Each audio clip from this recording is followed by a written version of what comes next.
అహంకారానికి పోయి పాకిస్తాన్ పీకల మీదకు తెచ్చుకుంటోందా? ఇండియాతో పెట్టుకొని తన గొయ్యి తానే తావుకుంటోందా? పాకిస్తాన్ క్రికెట్ బోర్డు పతనం మొదలైందా? అంటే అవుననే సమాధానాలు వినిపిస్తున్నాయి. అవును, ఇప్పుడు పీసీబీ చాలా పెద్ద సంక్షోభంలో ఉంది. ఇది కేవలం ఆర్థిక సమస్య కాదు. రాజకీయాలు, అంతర్జాతీయ ఒత్తిళ్లు, టీం పనితీరు, అడ్మినిస్ట్రేటివ్ వైఫల్యాలు అన్నీ కలిసి పీసీబీని బలహీనపరుస్తున్నాయి. పాకిస్తాన్ క్రికెట్ బోర్డు ప్రస్తుతం ఎదుర్కొంటున్న పరిస్థితిని ఒక్క మాటలో చెప్పాలంటే ఇది ఒక క్రికెట్ సమస్య కాదు, ఒక వ్యవస్థాపక సంక్షోభం.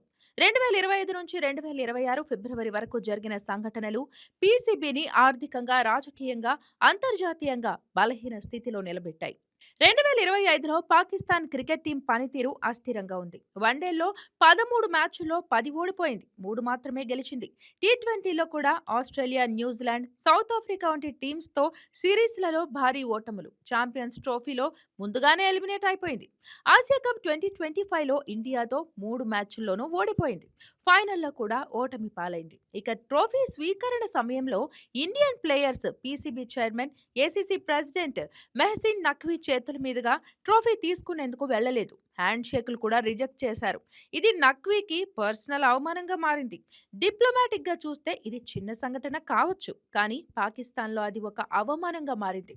ఆ రోజు నుంచి పాకిస్తాన్ క్రికెట్ నిర్ణయాల్లో ఈగో ఒక అప్రకటిత ప్రాతదారిగా ప్రవేశించింది.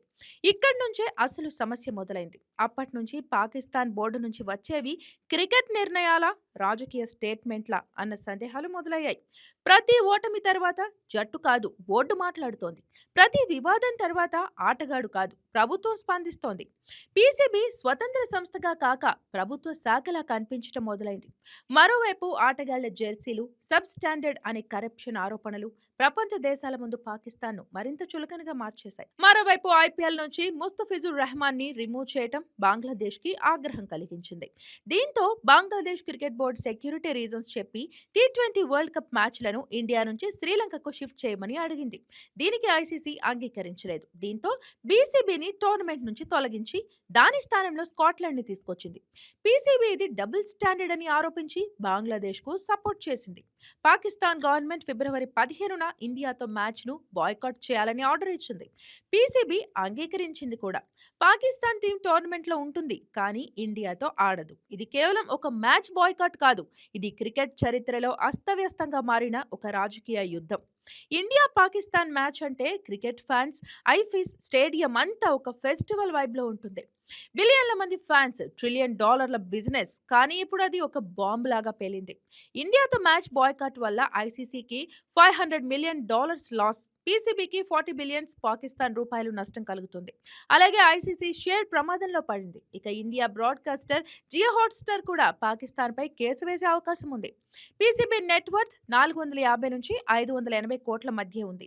ఐసీసీ శాంక్షన్, పాయింట్లు ఫోర్ఫిట్, ఫైన్లు, ICC funds freeze, future tournaments restrictions ఎలానూ ఉంటాయి. ఇక శ్రీలంక క్రికెట్ బోర్డు కూడా క్యాటస్ట్రాఫిక్ లాస్ అని పాకిస్తాన్ను వార్న్ చేసింది. మరోవైపు పాకిస్తాన్ ప్లేయర్స్ ను ఇంటర్నల్ క్రిటిసిజం కూడా ఒత్తిడికి గురిచేస్తోంది. ఫ్యాన్స్, ఎక్స్ ప్లేయర్స్ పాలిటిక్స్ కాదు, ఓటమి భయమా అని అడుగుతున్నారు. మరోవైపు నఖ్వీని పొలిటీషియన్ కి ఎక్కువ, క్రికెట్ అడ్మిన్ కు తక్కువని క్రిటిసైజ్ చేస్తున్నారు. బంగ్లాదేశ్ ఎలక్షన్స్ తర్వాత యూటర్న్ అవుతుందేమో అని రూమర్స్ కూడా వినిపిస్తున్నాయి. ఇక టీం పనితీరు గురించి ఎంత తక్కువ చెప్పుకుంటే అంత మంచిది. టీ20 వరల్డ్ కప్ మొదలైంది. ఇండియా మ్యాచ్ బాయ్కాట్ వల్ల ఫోకస్ పోయింది. ఇటీవల ఆస్ట్రేలియాను 3-0తో ఓడించిన ఓవరాల్ గా ఇన్కన్సిస్టెన్సీ ఉంది. పీసీబీ ఇప్పుడు దాని చరిత్రలో అతిపెద్ద సంక్షోభంలో ఉంది. రాజకీయ జోక్యం, నఖ్వీ డ్యూయల్ రోల్, ఆర్థిక లావాదేవీలు, ఇంటర్నేషనల్ ఇమేజ్ డ్యామేజ్ ఇవన్నీ కలిపి పీసీబీని బలహీనపరుస్తున్నాయి. ఇది కేవలం ఒక మ్యాచ్ బాయ్కాట్ కాదు, పాకిస్తాన్ క్రికెట్ కు లాంగ్ టర్మ్ డ్యామేజ్ కావచ్చు. ఐసీసీ, బీసీసీఐతో టాక్స్ జరుగుతున్నాయి, కానీ ఫలితం మాత్రం కనిపించడం లేదు. ఇది పూర్తి పతనం కాదు, కానీ పతనం దిశగా బలమైన అడుగు వేసినట్లే కనిపిస్తోంది. రాజకీయాలు క్రికెట్ను నడిపితే క్రికెట్ నిలబడదు. ఇప్పుడు పీసీబీ ముందున్న ప్రశ్న ఒక్కటే: ఆట ముందా, ఎజెండా ముందా? ఈ సమాధానమే పాకిస్తాన్ క్రికెట్ భవిష్యత్తును నిర్ణయిస్తుంది. ఇది ఒక మ్యాచ్ కథ కాదు, ఇది ఒక దేశ క్రికెట్ బోర్డుకు పరీక్ష. మరి పాకిస్తాన్ క్రికెట్ నిలబడుతుందా, లేక ఈ పతనం చరిత్ర అవుతుందా? కాలమే సమాధానం చెప్పాలి.